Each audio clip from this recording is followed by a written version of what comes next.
Once upon a time, in a land far beyond the horizon, there lay a kingdom known as Eldoria.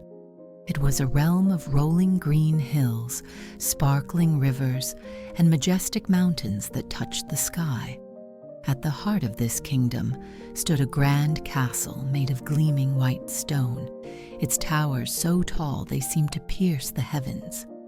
The people of Eldoria were kind and hard-working, and their land was rich with crops, wildlife, and joy.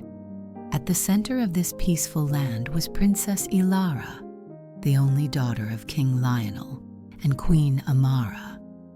Ilara was not like most princesses.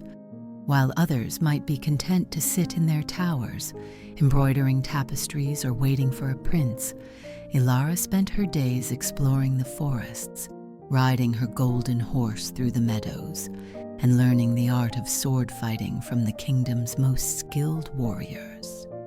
Her curiosity was as boundless as the sky, and her heart was as free as the wind.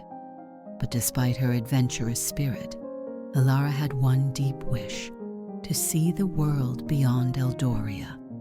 From her balcony, she would often gaze out over the mountains, imagining the lands that lay beyond. Stories from wandering travelers would fill her mind with visions of distant deserts, sparkling seas, and cities of gold. But her father, the king, forbade her from leaving the kingdom. "The world is dangerous, Wupasen," he would say, "and you, my daughter, are too precious to risk." One autumn evening, as the sun dipped below the horizon and painted the sky in hues of orange and purple, Ilara sat in her chambers, restless. She could no longer ignore the call of the unknown. She needed to leave, to see for herself what lay beyond the kingdom's borders. That very night, with the moon as her guide, Ilara made her escape. She dressed in the garb of a common traveler, packed her sword and a small satchel of food, and quietly left the castle. Her horse, Ember, was waiting for her in the stables, and together they rode off into the dark woods that marked the edge of Eldoria. The woods were thick and mysterious, filled with the sounds of rustling leaves, distant animal cries, and the occasional gust of wind. But Ilara pressed on, her heart pounding with excitement. After hours of riding, the trees began to thin, and before long she found herself standing at the edge of a vast desert. The sand stretched out before her, shimmering in the moonlight like a sea of silver. It was beautiful, yet foreboding. Ilara knew she could not turn back now. For days she traveled through the desert, guided by the stars.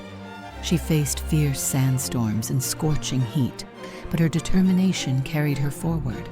Along the way, she encountered nomads and merchants who shared stories of far-off lands and gave her food and water in exchange for tales of Eldoria. Though she was far from home, Ilara never felt alone. The world was vast, but it was filled with kindness and wonder. One day, as she rode through the desert, Ilara spotted something shimmering on the horizon. It was a city. Tall spires made of gold rose from the sands, glinting in the sunlight. This was the fabled city of Sareth, known for its wealth and mystery. Upon entering the city, Ilara was struck by its beauty.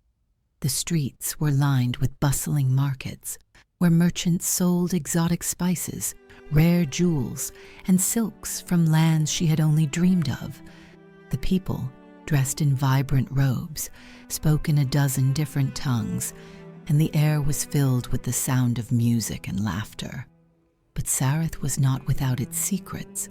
As Ilara explored the city, she overheard whispers of a dark force that had been growing in the mountains to the east. A sorcerer, once a trusted advisor to the king of Sareth, had turned to forbidden magic and had begun to raise an army of shadow creatures. The people of Sareth lived in fear, for they knew it was only a matter of time before the sorcerer would strike. Ilara, ever the warrior at heart, could not stand by and do nothing. She sought out the city's council and offered her help. At first they were skeptical. A princess from a far-off kingdom? What could she possibly do? But when they saw her skill with a sword and heard of her bravery, they agreed to let her join the fight. The council told her of a magical artifact, the heart of the sun, said to be hidden deep within the mountains. It was the only thing that could banish the sorcerer and his dark army. But the journey to find it was perilous, and no one who had gone in search of it had ever returned. Undeterred, Elara set off for the mountains. The journey was long and treacherous. She climbed steep cliffs, crossed icy rivers, and faced creatures of the night that seemed to emerge from the very shadows. But with each challenge, Elara grew stronger. Her courage never wavered, and her heart never faltered. At last, she reached the cave where the heart of the sun was said to be hidden. Inside, the air was thick with magic. The walls glowed faintly, and the air hummed with energy. As Elara ventured deeper into the cave, she found herself standing before a great stone altar. Upon it rested a golden orb, pulsing with light, the heart of the sun. Just as she reached for the orb, a figure appeared before her. It was the sorcerer. His eyes were as dark as the night, and his voice echoed like a storm. "You think you can stop me?" he hissed. "You are but a child playing with forces you do not understand." But Elara stood her ground. "I may be young," she said, "but I know the difference between right and wrong, and I will not let you harm these people." With a cry, the sorcerer unleashed a wave of dark magic, but Elara was ready. She raised her sword, its blade gleaming with the light of the heart of the sun, and struck. The two battled fiercely, their powers clashing in a dazzling display of light and shadow. In the end, it was Elara's courage and the power of the heart of the sun that prevailed. With a final blow, she shattered the sorcerer's dark magic and banished him from the land forever. When Elara returned to Sareth, the people hailed her as a hero. The city was saved and peace was restored. But though they offered her gold, jewels, and a place as their queen, Elara declined. Her heart belonged to Eldoria.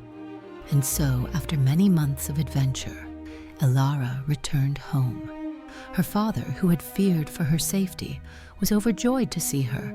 He had learned that while the world was indeed dangerous, it was also filled with wonder and opportunity for those brave enough to seek it. Elara's journey had changed her, and it had changed Eldoria too. From that day forward, the kingdom opened its doors to the world beyond, and Elara, the princess who had once longed for adventure, became its greatest protector.